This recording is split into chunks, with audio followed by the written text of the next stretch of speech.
નમસ્કાર, ધર્મલોકમાં આપનું સ્વાગત છે. હું છું સંદીપ. દર્શક મિત્રો, આજના સમયમાં જો લોકોને કોઈ કાર્યમાં સફળતા ન મળે તો તેઓ હતાશામાં ધકેલાઈ જતા હોય છે, ચિંતામાં ગરકાવ થઈ જતા હોય છે. ત્યારે બધામાંથી બહાર આવવા, આધ્યાત્મિક માર્ગે આગળ વધવા શું કરવું જોઈએ? આજે આવી તમામ વાતો જણાવીશું ધર્મના મર્મમાં, ધર્મલોકમાં.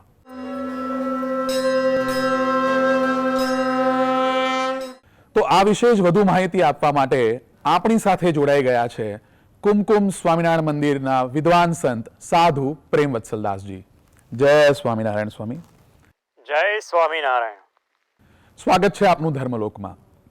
સ્વામીજી, મારે વાત કરવી છે કે આપણે બધા સફળતા પ્રાપ્ત કરવા માટે મથીએ છીએ, પરંતુ જ્યારે સફળતા ન મળે ત્યારે હતાશામાં ધકેલાઈ જતા હોઈએ છીએ.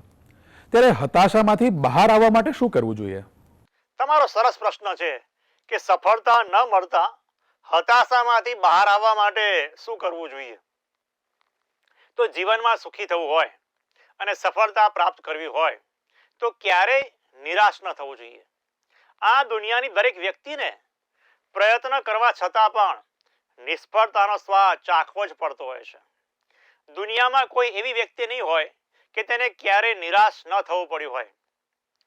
જીવન છે તો મુશ્કેલીઓ પણ આવવાની જ. કોઈનું જીવન એક ધારું પસાર થતું જ નથી. સપાટ રોડની જેમ સડસડાટ પસાર થઈ જતું નથી. તેમાં મુસીબત રૂપી ખાડા આવવાના જ છે. રાત્રિના અંધકાર પછી સૂર્યોદય હંમેશા થાય જ છે. ઉનાળાની ગરમી પછી વરસાદ પડે જ છે. તેમ જીવનમાં દુઃખ પછી સુખ આવે જ છે. હતાશા પછી ઉત્સાહ પ્રાપ્ત થાય જ છે. પરંતુ તેના માટે હિંમત રાખવી અને પુરુષાર્થ કર્યા કરવો. સ્વામી વિવેકાનંદ કહે છે કે હંમેશા સાહસિક બનો. જે સાહસિક હોય છે તે હરેક પળે કશું ને કશું કરવા માટે તૈયાર રહે છે. જીવનમાં પ્રગતિ સાધવી હશે તો આપણે આપણા હાથને હલાવવા જ પડશે.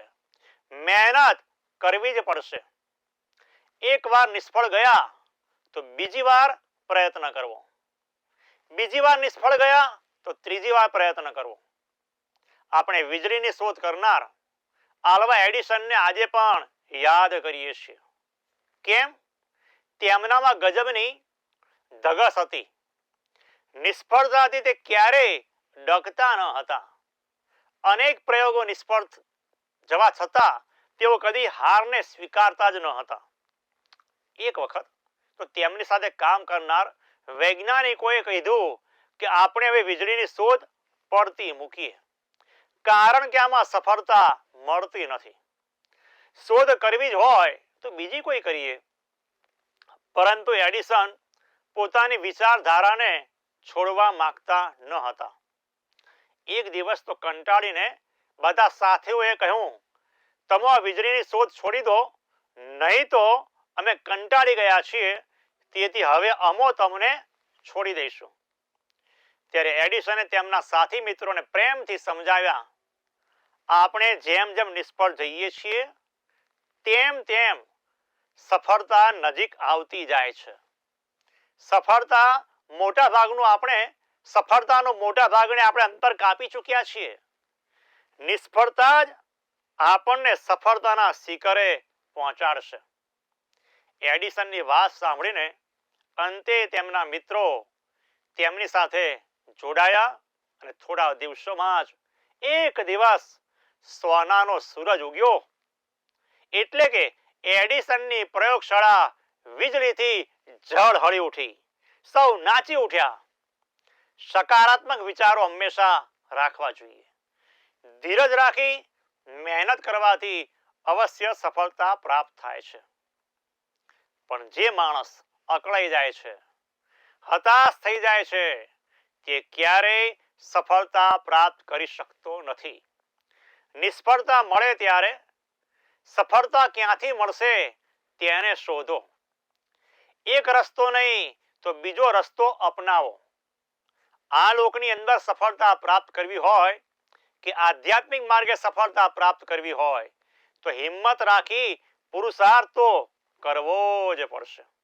અને એટલા માટે જ શ્રી સ્વામિનારાયણ ભગવાન ગરડા પ્રથમ પ્રકરણના 17મા વચનામૃતમાં કહે છે, સત્સંગમાં કુસંગ તે શું સમજવું? તો જે વાત ના કરનારા હિંમત વિનાની વાત કરે છે તે સત્સંગમાં કુસંગ છે. તેથી આપણે સત્સંગમાં કોઈ પણ વ્યક્તિએ હિંમત રહિત વાત કરવી જ નહીં. સદાય હિંમત સહિત જ વાત કરવી. જે દિવસ હિંમત વગરની વાત થઈ જાય તે દિવસ ઉપવાસ કરવો. આમ શ્રી સ્વામિનારાયણ ભગવાન પણ પુરુષાર્થ કરવા ઉપર ખૂબ જ ભાર આપે છે. ટૂંકમાં નિષ્ફળતા જ સફળતાના શિખરે પહોંચાડે છે. નિષ્ફળતામાંથી જ સફળતાનું ઝરણું પ્રગટે છે. પરંતુ એ માટે ધીરજ, ઉત્સાહ, આત્મવિશ્વાસ અને પોઝિટિવ વિચારધારા અને નિત્ય ભગવાનને પ્રાર્થના કરવાનો અભિગમ રાખવો જોઈએ. જી સ્વામીજી, આપે ખૂબ સરસ વાત કરી. મારે બીજો પ્રશ્ન લેવો છે કે આપણે સંસારમાં રહીને સુખી થવું હોય તો શું કરવું જોઈએ? માણસે સંસારમાં રહીને સુખી થવું હોય તો શું કરવું જોઈએ, એવો તમારો પ્રશ્ન છે. તો દરેકને સ્વભાવ સરખા હોતા નથી. દરેક માણસના સ્વભાવ સરખા હોતા જ નથી. તેથી જો આપણે સુખી થવું હોય તો સંપીને રહેવું પડશે. દરેકના સ્વભાવ અલગ અલગ તો રહેવાના જ છે. પરંતુ જો આપણે સુખી થવું હોય તો દરેકમાંથી જે સારું હોય ને તે ગ્રહણ કરી લેવું પડશે. આપણે સારું ગ્રહણ કરીશું ને તો જીવનમાં સુખી થઈ શકીશું. બાકી તો જીવન દુઃખમય બની જશે. સંસારમાં જે રહેતા હોય તેમણે જો જીવન પર્યંત ગ્રસ્તાશ્રમ ચલાવવો હોય તો પોતાની પત્ની સાથે, પરિવારના સભ્યોની સાથે સેટ થવું જ પડે છે. તેમનામાં જે કંઈ સારું હોય ને તેને ગ્રહણ કરીને ચલાવવું પડે છે. બાકી જો તેમના દોષ જોવા બેસે તો ગૃહસ્થાશ્રમ પણ ચાલે નહીં અને દરરોજ ઝઘડા થાય અને કોર્ટ કચેરીએ પણ પહોંચવું પડે. સંસારમાં રહીને પણ કેવો ગુણગ્રાહી સ્વભાવ રાખવો જોઈએ તે સંત તુકારામજીના જીવનમાંથી શીખવા મળે છે. સંત તુકારામજી સદાય સંપીને રહેવામાં માનનારા હતા. અવળામાંથી તે સવળું લેતા હતા. એક દિવસ તેઓ ખેતરેથી શેરડીઓ લઈ ઘરે આવતા હતા. રસ્તામાં નાના નાના બાળકો તેમને મળી ગયા. ઉદાર દિલના તુકારામજીએ બાળકોને શેરડી આપી દીધી. માત્ર ને માત્ર એક શેરડીનો સાંઠો લઈ ઘરે આવ્યા. પત્નીએ પૂછ્યું, શેરડી એક જ કેમ લાવ્યા છો?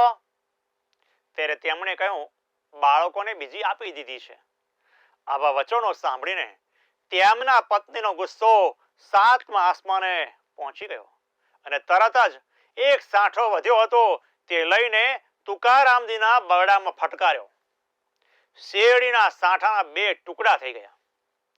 ત્યારે તુકારામજી મંદ મંદ હાસ્ય કરતા કહેવા લાગ્યા, તું કેવી પતિવ્રતા છે! એક તારા માટે અને એક મારા માટે એમ 2 ભાગ તે કરી આપ્યા. દરેક વ્યક્તિઓ સાથે આપણું ધાર્યું મૂકીને સહન કરીને વર્તીશું તો શાંતિથી જીવી શકીશું. એટલે હું તુકારામજીના પ્રસંગથી એવું કહેવા નથી માંગતો કે તમારી પત્ની તમને મારે તો પણ માર ખાજો. આ તો એક દ્રષ્ટાંત છે. તેમનો હાર્દ સમજવાનો છે કે બને ત્યાં સુધી કોઈની સાથે ઘર્ષણ ન કરવું, સંપીને રહેવું. થોડું ઘણું ખરાબ હોય તેને છોડી દો.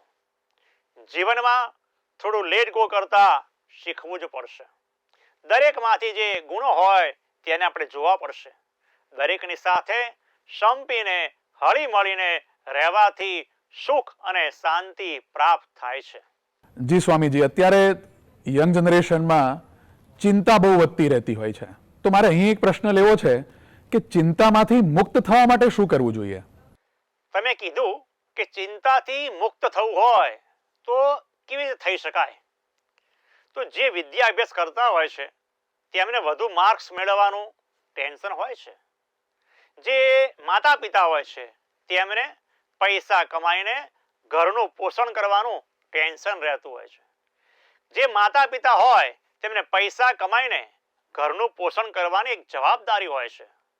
હા, એ સ્વીકારવી જોઈએ અને પૈસા કમાવા માટે મહેનત પણ કરવી જોઈએ. પરંતુ એકલા વધુ પૈસા મળવાથી જ શાંતિ મળી જવાની નથી. તમારાથી ઓછા પૈસા કમાઈને લાવનાર ઘણી વ્યક્તિઓ તમારાથી પણ સુખી તમને જોવા મળશે. તો કેમ એ સુખી છે એ તમે વિચારો. જે આવક થાય તે પ્રમાણે આપણે ખર્ચ કરવો જોઈએ. એવું કહેવાય છે, ઠંડીમાં ઓઢવા માટેની ચાદર આપણી જેટલી લાંબી હોય તેટલા જ પગ પહોળા કરવા જોઈએ, નહીં તો ઠંડીમાં ઠૂઠવાઈ જવાય.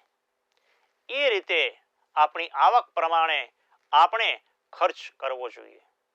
આપણી આવક અને ખર્ચનું વ્યવસ્થિત રીતે આયોજન કરવું જોઈએ.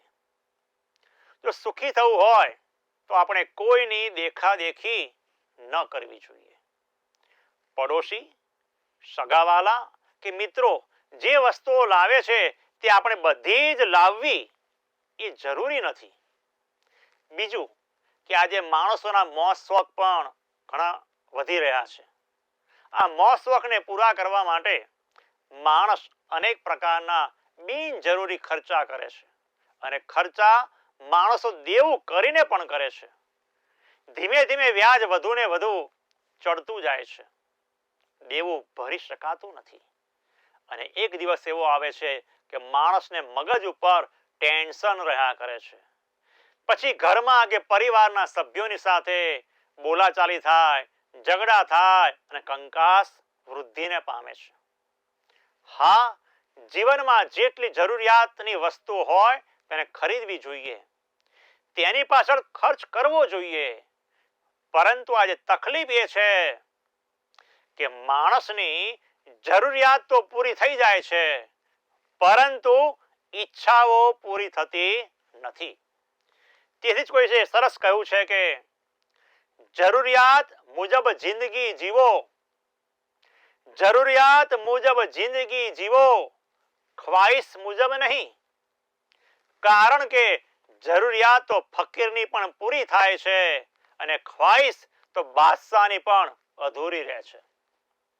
શ્રી સ્વામિનારાયણ ભગવાને માટે શિક્ષાપત્રીમાં કહ્યું છે કે પોતાની આવક પ્રમાણે ખર્ચ કરવો, પોતાની આવક અને જાવકનો હિસાબ રાખવો જોઈએ. જે મનુષ્ય પોતાની મર્યાદામાં રહીને ખર્ચ કરે છે તેને પૈસા સંબંધી ટેન્શન આવતું નથી. પરંતુ માણસ બીજાને દેખાડવા માટે, વટ પાડી દેવા માટે આ ભગવાનને આપેલા સંદેશને ભૂલી જાય છે. આપણે જેવા છીએ તેવા રહેવામાં જ મજા છે. કદાચ આપણી પરિસ્થિતિ સામાન્ય હોય અને પછી વધારે બીજાને દેખાડવા માટે ખર્ચા કરીને લાંબા થઈશું તો એ ક્યાં સુધી ચાલશે?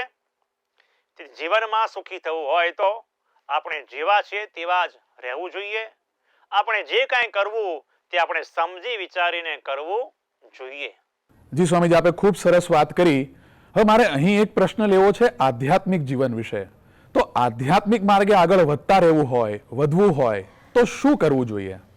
તમારો બહુ મહત્વનો પ્રશ્ન છે કે આધ્યાત્મિક માર્ગે આગળ વધવું હોય તો શું કરવું જોઈએ. તો જીવનમાં ખરેખર સુખી થવું હોય આપણે તો પોતાની જાતને 4 પ્રશ્નો પૂછવાની જરૂર છે. કેટલા પ્રશ્નો? 4 પ્રશ્નો.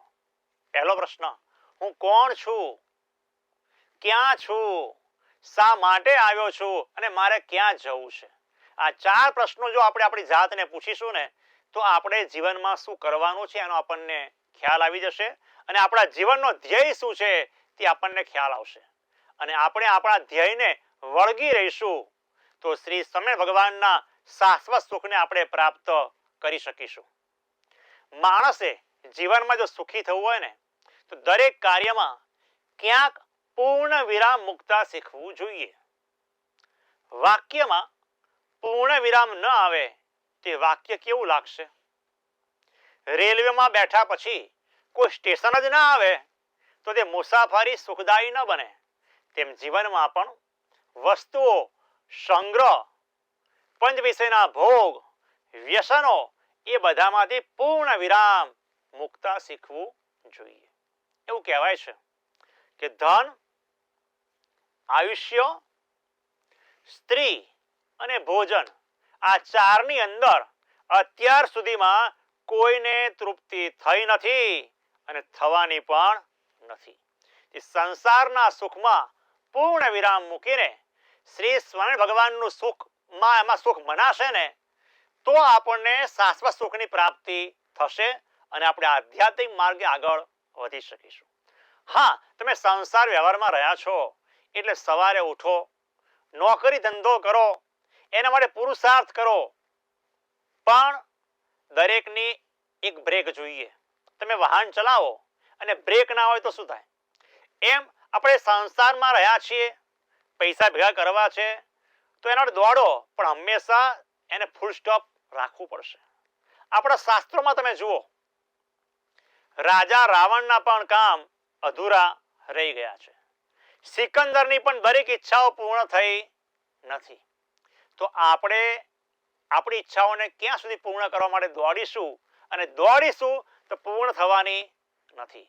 માટે પુરુષાર્થ કરવો જોઈએ, પણ સાથે સાથે આત્મસંતોષ પણ રાખવો જોઈએ અને જીવનનો એક ધ્યેય સ્પષ્ટ રાખવો કે પૈસાની જરૂર છે, પણ પૈસા કરતા પરમેશ્વરની વધારે જરૂર છે.